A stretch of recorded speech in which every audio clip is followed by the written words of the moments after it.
Hello and hello again, friends on YouTubers and viewers. Y2K here saying hello again. I know it's been a while since I posted videos up, and much has been happening also on the front. As some of you have been watching, I've been talking about scams and stuff. And so I'm not going to stop. I'll be sharing more, details about scams and all these things. And I hope the videos that you've been watching so far have been helpful. Right, before we forget, I used to announce the date. Today is March the 6th, 2026. It's 4:58 p.m. and I'm just actually going home from work right now. So I just wanted to, I guess for today's subject, I wanted to talk about, we have so much things that's happening, all right? Right now we have the war that's happening in the Middle East where, um, Iran's being bombed.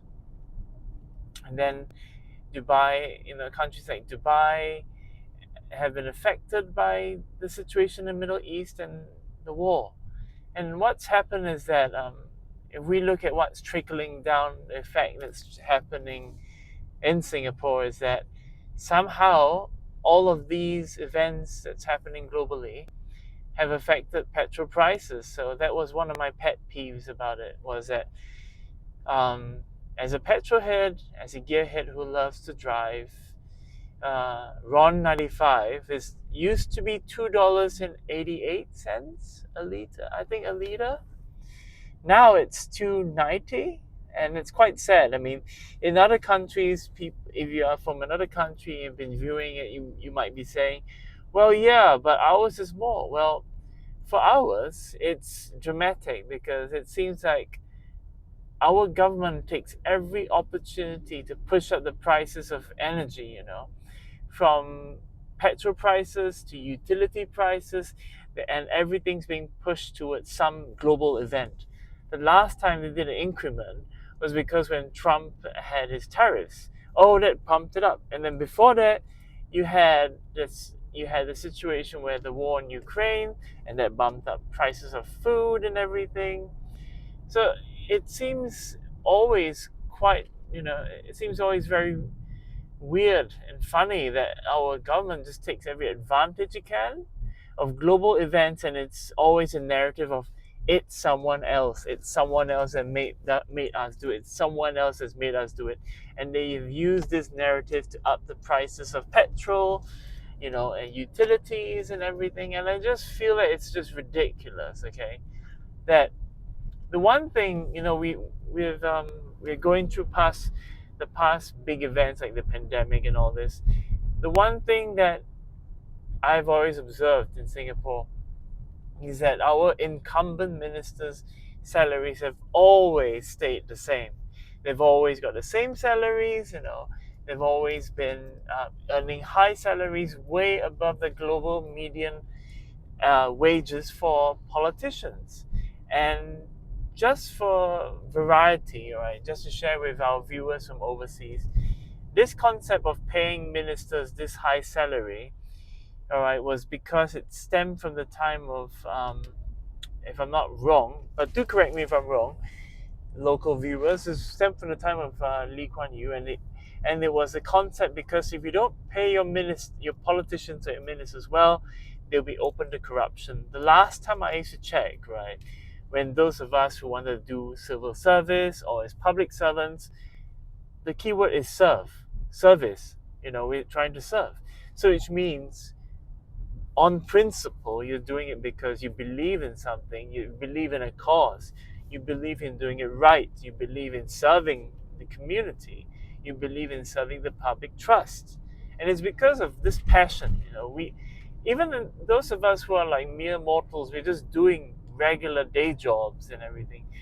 Some of us work because some of us get into a certain industry, we work in an industry because we have to have the money to put food on the table, to put kids to school, to pay insurance, to pay the bills, mortgage, and just to have a life. But it doesn't mean that we get to choose and cherry pick the best career options in our life, because we have bills to pay. So for those of us who are not in the careers that we wanted, we realistically just take the job because we are trying our best to stay afloat, have a job so that we can live. But back to the fact that our incumbent ministers, they earn so much money, and for us, all of us, in the past 2020, past year 2025, early parts of 2024, we've seen that AI is taking over. We've seen that AI is now going to replace people in their jobs. Everything is AI this, AI that. Someday AI will clean the toilets for you too. But who maintains the AI, right? And at the end of the day, sometimes when we go to restaurants, people keep saying, scan this QR code, scan that QR code. What's the point? There is no human connection anymore. When I went to Europe for a while, I always found it nice that people were always serving me. I found that there was some kind of human connection between the waiters and the waitresses and the customer. There was this sense of we had a connection, and so being served by a human is so much different, because we would ask the questions, we could do recommendations. But when you scan a QR code here, there is no recommendations. There's no someone to tell you, a waitress or waiter to tell you, hey, I recommend this creme brulee, I recommend this nasi lemak, which is a local dish here, or I recommend this wonton noodle because it's nice. No one. It's just scan the QR code, pick your food, off you go, kind of thing. There is no more human connection anymore. So it feels very disconnected. And those of us, we've seen how AI is now taking over everything. People like ourselves, we are subject to layoffs. We're subject to, retrenchments, layoffs, company closures, or, outsourcing and all these things. And the key part of it, the sad part of this whole episode, is that we are subject to this, but our ministers aren't. The one thing that I always did admire about, let me give you a real life example. Now, you can correct me if I'm wrong, is Jacinta Ardern, the then PM, Prime Minister of New Zealand during the pandemic. If I remember, there's an article that said that she actually took a pay cut, a massive pay cut, because she wanted to have more money going to help the public. Instead of taking home the big pay, she wanted to help the public. Now, of course, there are also many other leaders around the world that may have done similarly, taken pay cuts and all this so that it could reduce public spending. And in this day and age of AI, what's the term we call it? The inception of AI, the application of AI into so many aspects of our lives. People people are taking AI as if it's going to be air. It's going to be the air you breathe. It's not, because people need to remember that AI is created by men. And the key thing about it is that AI can only go so far, right? It can help you offset some heavy loads and some heavy digital loads that you normally do, but it doesn't really solve a lot of problems. In fact, it creates more problems, because now we have more unemployment. Now, of course, some people will say, oh, you're fearful of AI because it makes people jobless, you're not modernizing. My principle in modernization is always you modernize because it improves human life. When I say improving human lives, it means that it doesn't make you stupid. It makes you smarter, it makes you think, it makes you having to do certain things. And of course, while the Singapore government talks about upskilling, reskilling, but the real truth is that we are being wiped out by AI here, and people are losing jobs, and that's a sad part of it. And I myself, I do like writing for, user guides and all this. I also feel the pinch. I also feel the sadness. But I have also seen how people use ChatGPT, all right? And they just copy and paste the whole ChatGPT, ask ChatGPT a few questions, copy and paste the whole thing, and they claim it, oh, it's my work. Yes, you can use ChatGPT to help you in certain aspects.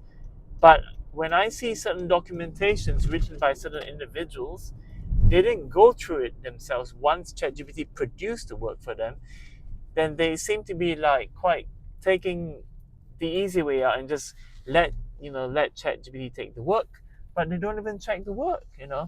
So where's the credit? Where do you take the credit from the work? accountability. Do you know what you're writing? The flow, the sequence of the document doesn't flow, it doesn't connect, because it's just been asking, the user has been asking simple questions, and it just pop in the questions, and then the chat GPT comes out with answers, and you just take a whole chunk and just paste it in. That's it. There is no sequencing. There is no flow. The connectivity of one subject to another is just off. And that was what I found. The biggest part about people using AI is just, it's kind of like the simple "that will do" attitude. That will do. It's not like, I'm going to be accountable. I want to make sure my work is done well. I want to read it. I want to change it. I want to have some kind of human touch in it. And that's no longer the same anymore. And that's what I feel very sad about. And the key thing, okay, this is not just simply a political rant, all right, is that while our ministers are up there living large, and all this, you can Google it, okay? Google Singapore minister salaries and whatever, and they may not get the exact figure, but you can definitely tell that they're earning way above all of us. All right, and the funny part of it is that they never take pay cuts. They're not subject to retrenchments, and the narratives that they post sometimes is so cavalier. I'm sorry, but it's very cavalier and very heartless, because you're not thinking for the people. It's always very easy to think about, that some things are very easy to solve by increasing this, increasing that. They don't feel the pinch, they don't feel the bite, because dollar for dollar, cent for cent, we're feeling it as taxpayers. We're feeling it. We're feeling the pinch. Every dollar counts. Every cent counts. Everything counts. Petrol prices, utility prices. Last time when you buy not frozen chicken, a chicken, not fully frozen, but just a chicken, used to cost $6.30 Singapore dollars. That was in, I think, way before pandemic. It was much cheaper. Then it went from $6.30 to $7.30, then $8.30, $9.30, and boom, it became the cheapest right now you can find is $10.30. The most expensive chicken you can get, a whole chicken, is now $13 for a whole chicken. So from $6.90 to $13.90, that is more than half. It's increased more than half. And while, of course, people here will say, yes, but we need to import stuff. We don't have farms, we don't have this, we don't have that. Well, that's because Singapore's infrastructure was not built, all right, on agriculture. It was not built to produce sufficient food items. It was not having farms, breeding farms, salmon farms, or just agricultural farms. It doesn't have any of those infrastructure. Its infrastructure is meant to build on industries, okay, manufacturing, semiconductors, and of course manpower, and using Singapore as a port. Back in the day, it was more like focusing on export, import, as a port to collect goods, and then they export goods back out, and that was it. There was no in terms of agriculture, we don't have sufficient. And because now they want to increase the population from it was last time 5.8 million or something. I could be off on the numbers. They went to 6.9. They want to increase to 10 million. In truth, for those of you who are tourists, if you come to Singapore, aside from the buildings, okay, it's just flats, government housing flats, which cost millions now. Some flats can cost about 1 point something million, and these are termed public housing. Public housing, how does public housing become 1 million? I don't know. It's incredible. I mean, how did public housing become so expensive? And then you have the price of food going up. They've got petrol going up. But the one thing that's always stayed stagnant is our wages. Our salaries and wages have stayed stagnant. They've never gone up. They've always stayed stagnant. And the funny part is, of course, the question you guys might ask is, does your government give you handouts and payouts? They do, in the form of what you call CDC vouchers. Right? There are two forms of CDC vouchers. There's the green one, which is you use for like hawker centers and food court. And then there's the yellow one that you actually use for supermarkets. They come in like either $300. So $300 means $150 for the hawker center ones, which is the yellow color ones in the app. okay, and $150 in another one, which is for grocery shopping. So in truth, that's $300 of tax dollars. Now there was a funny joke that came once I saw on, I think it was Reddit or something here, and the person actually wrote to say that, hey, the government is taking a chicken. The government will give you a chicken wing, all right, but they're gonna take the whole chicken away from you, you know, and that is kind of funny because I felt that um, the way that they've done it is true. You pay even like ourselves, we pay even more now just to cover taxes, just to cover all this other stuff. It's just gone up. It's just gone up. I'm just squeezing through a little windy bit here, and because there's parking on the left, yeah. And so the truth is, there was one funny comment that I read on Facebook. Okay, the Singapore government has made the ends even further away while we're trying to make ends meet.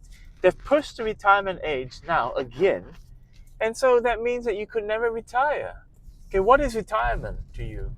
Some of us ask, yeah, I cannot retire anymore. Well, that's probably very true. With the amounts of of the things that they're charging us, and they're charging this, the increments on all the cost of living, petrol and everything, it's no surprise that we are finding it very hard, as taxpayers, as consumers, that every single thing is just so expensive.